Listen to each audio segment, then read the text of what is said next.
കരുവാട് എന്ന് പറയുന്നത് അയല, ചാള, കൊഞ്ച്, കണവ പോലൊരു മീനാണെന്നാണ്. ഐ തോട്ട് ഉപ്പിന്റെ ടേസ്റ്റുള്ള ഒരു മീൻ, ആ മീൻ വെച്ചുണ്ടാക്കുന്ന കറിയാണ് കരുവാട് കറി. ആ മീനിന്റെ ഫ്രൈ ആണ് കരുവാട് ഫ്രൈ. കാരണം നമ്മുടെ ഇവിടെ ഉണക്കമീൻ എന്നല്ല, ആക്ച്വലി നമ്മൾ കൂടുതലും കരുവാട് എന്നാണ് പറഞ്ഞു കൊടുക്കുന്നത്.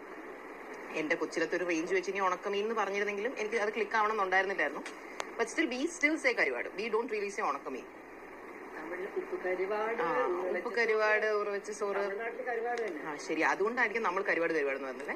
അതിനോ അപ്പൊ ഞാൻ വിചാരിച്ചിരുന്ന ഇതൊരു സെപ്പറേറ്റ് മീനാണ്, ഇങ്ങനെ ഒരു ഡിഫറെന്റ് ആയിട്ടായിരിക്കുന്ന കാണാൻ. പിന്നെ ഏതോ ഒരു പോയിന്റിൽ കുറച്ചാളെന്ന് പറഞ്ഞാൽ കുറച്ചധികം നാൾ മുമ്പാണ് എനിക്ക് മനസ്സിലായത് മോസ്റ്റ് ഫിഷസിന്റെ ഒരു dried version, salted dried version ആണ് ദിസ് ഉണക്കമീൻ. അതാണ് അയലക്കരുവാട്, ചൂരക്കരുവാട്, വാളക്കരുവാട്, ചെമ്മീൻ ഉണക്കമീൻ, അങ്ങനെ ഇങ്ങനെ.